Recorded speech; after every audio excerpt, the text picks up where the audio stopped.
What's up, you guys? Superhero Reactor here. So, part 2 of the nostalgia critic for Spider-Man 3. See what I did there? But yeah, let's continue to see the part 2. I mean, the other half of the nostalgia critic Spider-Man 3. So here we go. In 3, 2, 1. Let's do this. Booyah!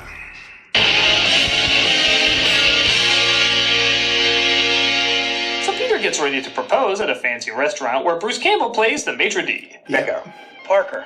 That is what I said. Becker. I always imagined this was the same guy from every film. He just keeps losing jobs and put on an incredibly fake French accent to get this one. He even at one point just randomly says, I am French. Romance. I am French. Unless you see IRS, in which case I am Russian from Moscow. Mary Jane arrives, but so does Gwen, who also happens to be in Peter's class. Now, how could this go wrong? Pete, if you've got a picture of my kiss with Spider-Man, after all, who gets kissed by Spider-Man, right? I can't imagine. I don't feel very well. I'm sorry, I have to go. MJ walks out saying Peter just doesn't understand her, which I think is fair. As subplot 122 is introduced, the police say Flint Marko is the real killer of Uncle Ben. What are you doing? You ever saunter with the spiders in the sandbox of life? Oh, jeez. You might be wondering, why weren't they told about this? Why weren't we told about this? Settle down, son. No, I have no intention of settling. Hey, he said settle down! I think that explains everything. Yeah, this is when the movie starts to spiral out of control. Not only is there now another killer of Uncle Ben, great, we get to go back to that, but the black goo from the meteor clings onto Peter, thus starting one of my favorite storylines from the comic, the Alien Costume Saga. Now there, it's a long process of the suit slowly corrupting him, balancing difficult choices with dark imagery. Something you would think the director of Evil Dead and A Simple Plan could do in his sleep. But weirdly, it's done like... Well, we've compared these to the Superman movies before, so let's do it again. It's done like Superman 3. He acts mean, but it's almost played more for laughs. You see, at first, it looks like it might work with Peter killing Flint with water in a fight that hasn't aged that great. But at least has the heightened vengeance down from the suit. Good riddance. After that, though, it's the start of Emo Peter. Yeah. Emo Peter is awful. It is. It's weird. You're right! Of course I am! Don't get me wrong, Emo Peter is hilarious. Covering his hair over his eye, wearing all black, trying to act cool when a teen who sees himself as Rick when really he's a Morty acts cool. It's funny, but when you think of the movie we could be getting, the one the posters were promising, it is a letdown. Right? Give me rent. You'll get your rent when you fix this damn door! And your cake sucked! Peter tells Aunt May Spider-Man killed Flint. I guess clarifying she didn't figure out he was Spider-Man from the last film. Though honestly, I'd like to think she did, and this is just her secret backhanded way of teaching him a lesson. Spider-Man killed him. Spider-Man? Spider-Man doesn't kill people. I think if Spider-Man were here, I'd call him a psychopath. Well, if Spider-Man were here, he'd probably call you too soft. I think Spider-Man needs Jesus. I think Spider-Man's telling you to shut the hell up. I think Spider-Man's very rude. Yeah, Spider-Man's a dick. Meanwhile, Mary Jane is still feeling isolated, so she reaches out to someone who will understand.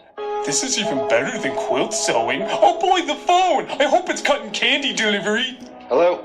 MJ comes over to Harry's to do some swing omelet cooking. My God, even Mickey Mouse would look at you saying, damn, you all need to get laid. As MJ puts the moves on him, instantly regretting it. I didn't mean to do that. No, it's okay. Mary Jane, please. Sorry. Would it help if we kissed upside down in the shower? My butler can help. Wouldn't you know it, Harry gets his memory back and remembers he wants revenge.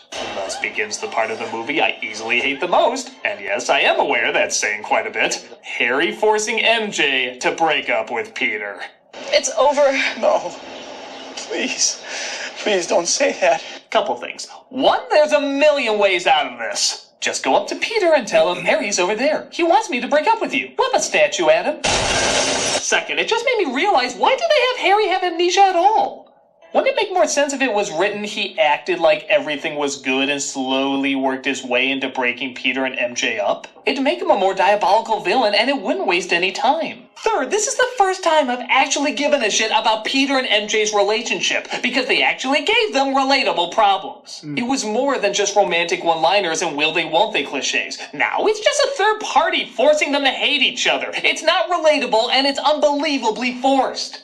Even when Harry meets up with Peter, he doesn't seem that bummed. Who would be after this romance takes such a stupid turn? Harry, I was gonna propose to her.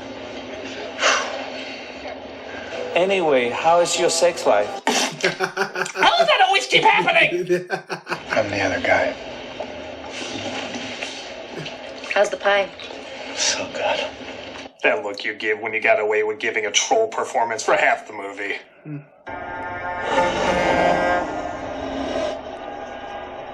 That dude has a look like. Did that weirdo just get up and run behind the wall when that truck passed? I gotta stop going to coffee shops with needles on the floor. So Peter pulls out his secret weapon. He goes to Harry's home where he confronts him. And when you kiss me, that taste. Strawberries. Peter starts fighting him as Harry reveals he found Dad's secret stash. Good news, I have amnesia again. You gonna kill me like you killed my father? You were an embarrassment to him. Gonna cry? Hypocrite. Parker blows Harry's face up and discovers the next day Eddie Brock has sent fake pictures to the Daily Bugle. My son thought the world of this guy. I have a 9-year-old daughter who loves Spider-Man. Who's she supposed to look up to now? I mean, the first couple of times we hated him and want him arrested, but the 27th time, that's too many. Peter goes to the Bugle to confront Brock, who I have to admit is kind of growing on me. Not as an authentic Eddie Brock, but more as a bizarro Peter. He's like if Peter was wormy and had no ethics. So, Spider-Man 3 Peter, the more I think about it. Tell him to check his source next time. It's a fake. Photographic department confirms it. Yeah, you really needed to circle those to prove it's a fake. Gee, why don't you show me how this wasn't the largest inauguration either? Peter does his infamous strut, which again might be funny in the same way a dork tries to act cool, but do people like him or not? In one scene, they're repulsed by him, but in another, they're all over him. It just keeps going back and forth, so even the movie doesn't have an idea of what we're supposed to think of him. That wasn't cool. I have some nuts. I could make some. Go make me some. Peter even starts dating Gwen and takes her to the jazz club where MJ works. Find us some shade. Mr. Washington says there's a table ready. Well, Mr. Washington better know cloning because he needs 49 more Washingtons for me to do shit. Isn't that your old girlfriend? Mary Jane, show us what you got. MJ gets up to sing and... All right, here we go. Now the real show's about to start here, Mary. You want some minute? That's good. That's really good. Oh, man. What are you doing? You know what we're doing. You're trying to be nice to this movie? Well, let's see you be nice to this. Let's see you dance your way out of this one. Oh, I see what you did there. That was good. He'll never make it. He'll never make it. All right. Let's talk about the dance number. Double tap. It's every bit as insane as you remember it. I guess to the trilogy's credit, this does almost seem like the next logical step. I mean, we went from wrestling to poetry reading to talking arms. Why wouldn't there be a dance number by this point? And let's also be honest, the scene is meant to be funny. And it's fucking hilarious. Now take on this. It's like Arnold from Batman and Robin. I don't know what way it was supposed to make me laugh, but it is definitely making me laugh. Let's also give credit to hands down the best performances in the movie. Not Kirsten Dunst, not Thomas Hayden Church, but the black people who have to act like they're digging this. Oh yeah, Tobey Maguire and Bryce Dallas Howard dancing to jazz? There has never been a whiter thing said in the history of mankind, and we love it. Give every black person in this scene an Oscar, because they fucking deserve it. But honestly, the goofiness of this scene I could handle as I've kind of gotten used to it in these movies. It's just that we could be spending this time really diving into the duality of Peter and the alien suit. In the comic, there's a dream sequence. It's one of the most iconic in all of Spider-Man history. With Sam Raimi's dark visual style, this could be absolutely amazing. But instead, it's replaced with Peter's nipples blowing air on his date. It's hard to believe what's happening. Oh! That was satisfying. Was it good for you, Internet? Nothing's ever good for me. There have been better scenes. Sure, after you saw the worst. That was all for her? I thought you took me to your ex-girlfriend's job so we could get coupons. You know, for a science major, I'm pretty dumb. Peter gets in a fight with Mary Jane, even ending up hitting her, which finally makes him realize the suit has pushed him too far. Did you really think when you saw this scene on the poster, this would be the scene that leads up to it? This guy knows how Christianity works. I come before you today to ask you for one thing. I want you to kill Peter Parker. Yes, as Jesus said in the Bible, do unto others. You want me to kill a guy? I'll fucking kill a guy. Oh my god. Careful what you said. Peter uses the belt to get the suit off of him, causing it to fall onto Brock, transforming him into Venom, who so happens to bump into the Sandman. Yeah, New York is a pretty small city. And they both vow revenge on Spider-Man. I want to kill the spider. You want to kill the spider. Interested? While the recent Venom movie certainly looks more like the comic, this one actually does look pretty good, incorporating the spider suit texture into the skin and coming across as genuinely intimidating. Honestly, given a lot of other things we've seen in this movie, I kinda thought this would be a lot worse. Hey, I forget, how do all these movies end again? A young woman held hostage in a taxi. The hostage has been identified as Mary Jane Watson. Shouldn't the news caption read, "Yep, this bitch again"? We're now going to take you live to the scene with Jennifer Dugan. We were gonna let April O'Neil and Lois Lane report on this story, but they're kidnapped with her in the car too. Harry discovers from his butler what really should have been told to save tons of lives when you add everything up. The night your father died, there's no question that he died by his own hand. Why do old people keep really important shit from young people in these movies? I loved your father as I have loved you, Harry. Enough to allow you to ruin your life on several occasions. You're like a weekend father who doesn't show up on weekends. As your friends love you. Anyway, I'll go fire myself. No unemployment checks. I figured. I have to admit, the film really does get back to its cornball sappiness these movies are best known for, as Spider-Man comes to save the day, first posing by an American flag, and giving these extras more cheese to chew on than a Velveeta factory.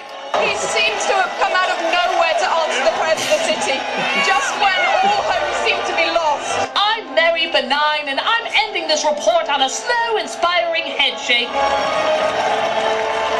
He finds he can't fight off evil Pac-Man and Sand Shrek alone, so Harry finally arrives to help. Harry sacrifices himself to save Peter, as Peter finally figures out how to blow up the alien suit and Topher Grace's career. I'll be back when Spike Lee wants to cast a douche as a Klansman!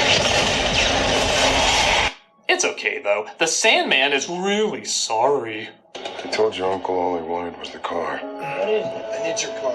Peter finds out the killing of Uncle Ben was at least done in the nicest way possible and finds it in his heart to forgive him. The only thing left to me now is my daughter. I forgive you. I'm not asking for forgiveness, I'm asking for money. My daughter still needs an operation. Well, I'm off to rob another bank. Hopefully my kid lives. This was an odd way to wrap things up for me. Remember to watch Wings? Harry dies as they go to, their fifth visit to the graveyard? You know, you do 6 funerals and the 7th is free. And Peter visits Mary Jane once more at her job. Sorry, but I'm getting married. Seriously? Yeah, another astronaut, too. And that was Spider-Man 3. Yeah, tell us that was actually a good movie.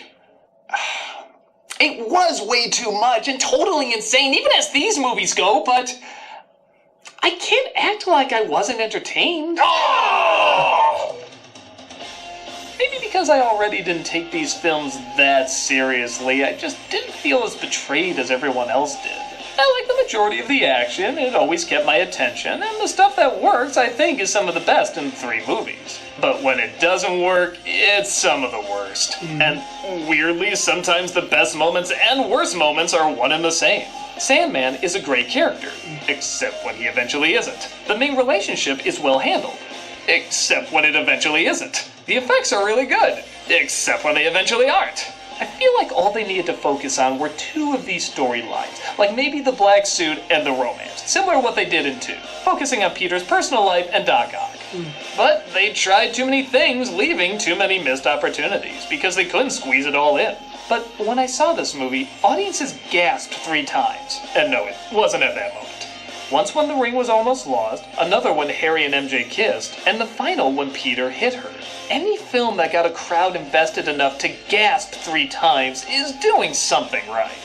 But yeah, I can't ignore the bad stuff. It is way too much being juggled, causing motivations to not always make sense, and sometimes even the characters coming across as unlikable. So I guess it depends. If you're looking for some of the best scenes in the Spider-Man movies, there's certainly some here.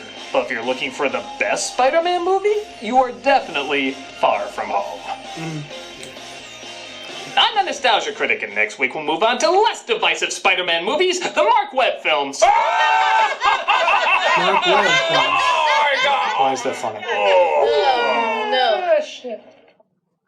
I am French. Mark Webb version, huh? Perfect. That's just great. Okie dokes. Just gonna stop there because I know there's gonna be something else at the end, so I don't care. But can't say anything. I mean, like, he probably read some are good, some are bad, you know. There's some good stuff, good characters, but at the end it's just, you know, that's what I'm saying. That's why I don't like much of Spider-Man 3. It's just so complicated. I don't know. Really, I have no idea. But anyway, it was fun to laugh. It was fun to laugh. That was pretty funny. Wow. Can't believe I just led up to this. Reacting to the Nostalgia Critic Spider-Man. Nostalgia Critic Spider-Man 2. And now this one. Nostalgia Critic Spider-Man 3. Was hoping he will throw it. It will finally... No, how you said it? Can't find a word. But I was hoping to trash this movie, but in a funny way. But anyway, that's what it is. You know, a little bit of good, a little bit of bad, but still not much of a thing for me as the Spider-Man 3, which kind of still sucked, by the way. Some clips are good, others are bad. But anyway, yeah. That's all I had to say, guys. If you like my reaction, hit the like button, subscribe, and share. And don't forget to comment below and tell me what you thought of the Nostalgia Critic Spider-Man 3. Alright, guys. That's it for me. This is Superhuman Reactor saying, I'll see you guys next time. And there's still more Spider-Man month of Nostalgia Critic because the next one is gonna be Mark Webb. Mark Webb version. The Amazing Spider-Man, The Amazing Spider-Man 2. I think. Possibility. But yeah. So here we go. Let's do this. Alright, guys. That's it for me. The Superhuman Reactor saying I'll see you guys next time. If I say repeat this again, then I have to cut this off. I have to cut this off. And don't forget, give me a superhero trailer and I'll react.